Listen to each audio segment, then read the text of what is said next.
What's up, investors? It's the Russian dude. Despite Russian military proving the entire world that they are not worthy the second place in the rank of the strongest militaries, the Russian military engineers are pretty well known for their innovations and skills. It is either that or gulag anyways. As a result, in 2018, 3 ultra-futuristic weapons were revealed to the world. Avangard hypersonic glide vehicle, Poseidon autonomous underwater drone, and Sarmat Intercontinental ballistic missile.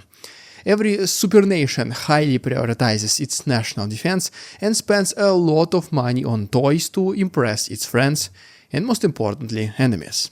But as the events in Ukraine unfolded, the main question is the following. Are these weapons any good? If Putin loved and praised them so much, why Russia was not able to achieve his whatever goals in Ukraine? A country much smaller in size and population and a non-nuclear state.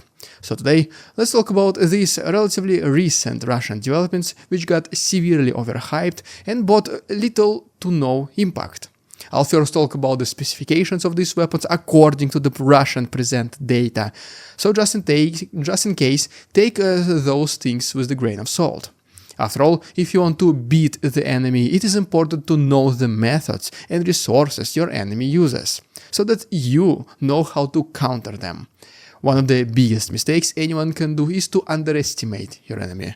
That's exactly what Putin did, and that's exactly why he's in the position he is right now. So let's be better than Putin, guys. Let's be prepared. The first of these weapons is the Avangard hypersonic glide vehicle, capable of traveling at speeds Mach 20, reaching the re-entry speeds of Mach 27 or even close to Mach 30, approximately 23,000 miles per hour. At least according to Putin, as much as we want to believe him. The immense speed makes it nearly impossible to intercept with current missile defense systems, which are not designed to handle threats moving at speeds far exceeding hypersonic ones. They are launched attached to an intercontinental ballistic missile, ICBM, and the Avangard detaches upon reaching a certain altitude and begins its glide towards the target. Unlike traditional ballistic missiles that follow a predictable parabolic trajectory, the Avangard is capable of performing complex maneuvers during its flight. Its ability to change course and altitude mid-flight allows it to evade the defenses, ensuring that it can strike its designated target. What sets the Avangard apart is its combination of speed and maneuverability. Traditional air defense systems rely on the ability to predict an oncoming missile's path to intercept it successfully. The Avangard's capacity to alter its trajectory unpredictably complicates interception efforts obviously significantly. And while Avangard being ultra-futuristic weapon that sets the pace in the sky and makes other countries develop their own responsive measures as fast as possible, Putin also presented a drone that according to him will assert dominance of Russia in the water. And this one is called Poseidon. The second weapon in Russia's new arsenal that we need to know about is the Poseidon, or Poseidon, an autonomous nuclear-powered underwater drone which became a relatively big advancement in naval warfare technology of Russia from its previous systems. This drone is capable of carrying a nuclear warhead and operating autonomously over vast distances, thousands of miles, without human intervention. The Poseidon's ability to dive at around 1 kilometer or 3,300 feet deep and travel at high speeds around 100 knots, 125 kilometers or 115 miles per hour makes it pretty difficult to detect and intercept. Designed to avoid detection by enemy sonar systems, the Poseidon's stealth capabilities are a key aspect of its strategic value. Its primary objective is to target coastal cities and naval installations, creating massive tsunamis and widespread radioactive contamination on the impact. The potential destruction from such an attack could be catastrophic both in terms of immediate damage and long-term environmental impact. And just a reminder, guys, today's video I was preparing based on information from the Russian side. It was, as you can imagine, hard coming up with what I wanted to say, because I was literally reading through Russian propaganda. So some things, or if maybe even most things, might be overstated. In the end, I just wanted to deliver the statements as they are. So yeah, back to the Poseidon. Unlike traditional submarine-launched ballistic missiles, which are constrained by the limitations of their launch platforms, the Poseidon operates, once again, autonomously. This autonomy allows Russia to do a so-called second strike, ensuring that it can retaliate even if its land-based nuclear forces are compromised in a first strike scenario. Basically, what Putin tries to say here is that even if you attack and destroy us, our nukes will still get you. But the relationship between Putin and nuclear threats is already well established, so make your own conclusions. Psychological impact of the unautonomous underwater drone carrying a nuclear payload is also a thing worth mentioning. The Poseidon can potentially strike at any time and from any direction, and this unpredictability serves as a deterrent, as counterparties must consider the persistent threat of such a weapon and such an attack. And while some of you might heard about Avangard and Poseidon, the third weapon on our list is something Putin talks about all the time. It is his all-time favorite toy, ICBM Sarmat. The third and the final weapon in Russia's new trio is the Sarmat Intercontinental ballistic missile, intended to replace the aging Soviet-era SS-18 Satana ICBMs. The Sarmat is a heavy ICBM, capable of carrying multiple, independently targetable re-entry vehicles, including Avangard we talked about in the beginning of this video. This means that a single Sarmat can deliver multiple nuclear warheads to different targets simultaneously, significantly increasing its destructive potential. So no wonder Putin is so obsessed with it. With an estimated range of 18,000 kilometers or a little above 11,000 miles, the Sarmat can strike any point on the globe from the Russian territory. This extensive range, combined with its ability to carry a large payload, makes it one of the most dangerous ICBMs in existence.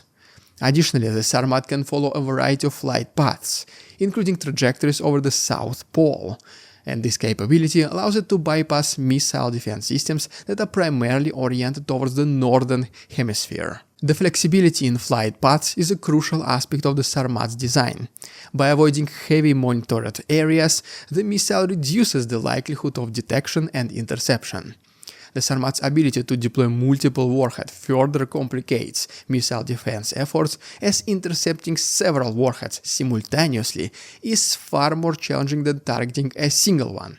Moreover, the warheads can be equipped with decoys and other countermeasures to confuse and overwhelm missile defense systems. With all that said, it looks like that the Russian military is truly a great war power, right? So, why were they not able to achieve their goals in Ukraine then? What's the point of spending billions on such developments and then just parade them around Red Square once per year? These are very interesting, yet pretty simple to answer questions. Every military technology we talked about today is capable of carrying nuclear payloads. So, one of the reasons Russia was not able to use them is because Putin is afraid to escalate the situation. He already got himself extremely deep into Ukrainian problem, so it's not in his best efforts to escalate any further. And since the only way Russia can implement these technologies is by doing military exercises and Victory Day parades, it effectively renders these weapons useless. Though a non-nuclear payload can also be used. Why would Russia not use them then still? In this case, there are two potential scenarios. Scenario number one, this would be an overkill. Using extremely expensive technology and utilizing just 10% of its power will be just a waste. And scenario number two is simply because Putin is afraid to be humiliated. What if these weapons malfunction? The weapons that should put fear in the entire world.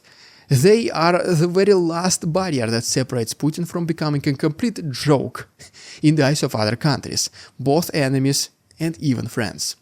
If the world sees that the most powerful Russian weapon is not yet fully ready, nothing stops the West from sending enough support to Ukraine to end Putin once and for all.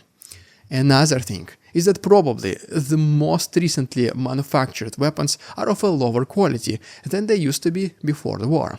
And the reason for this, obviously, are the Western sanctions. Some components were produced by the West, and now, since Russia can no longer access them, they have to use cheaper and of a less quality alternatives, such as from China, maybe Iran, or maybe even North Korea. Without a doubt, such downgrade is significant, taking into consideration how precise and innovative these weapons should be. But what other choice Putin has? So the more sanctions are imposed against Russia, the lower the quality of defense sector becomes. The pre-war reserves also are almost fully depleted. And also, if you remember, there is one tank in Russia, T-14 Armata, which according to them is the most innovative, breakthrough and technologically advanced combat machine, but it is not being used in Ukraine. Why? Why would Russian military bring T-34 out of the museums and use them instead of their biggest tank industry accomplishment? The very same reason. The fear of being humiliated and exposed. If tank does not live up to the hype and promises, or even worse, if Ukrainians capture one of these tanks and investigate it, this will be a devastating blow to the entire defense sector of Russia. As a result, Putin is not willing to risk this and prefers to just continue sacrificing people instead.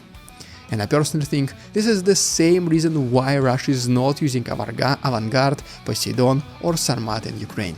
But also, let me know down below in the comments what do you think is the real reason. Well, there you have it, guys. Thank you so much for watching. If you enjoyed today's episode and if you want to see more videos like this, please like this video and subscribe to my channel. If you wish to support my work, there are links down below.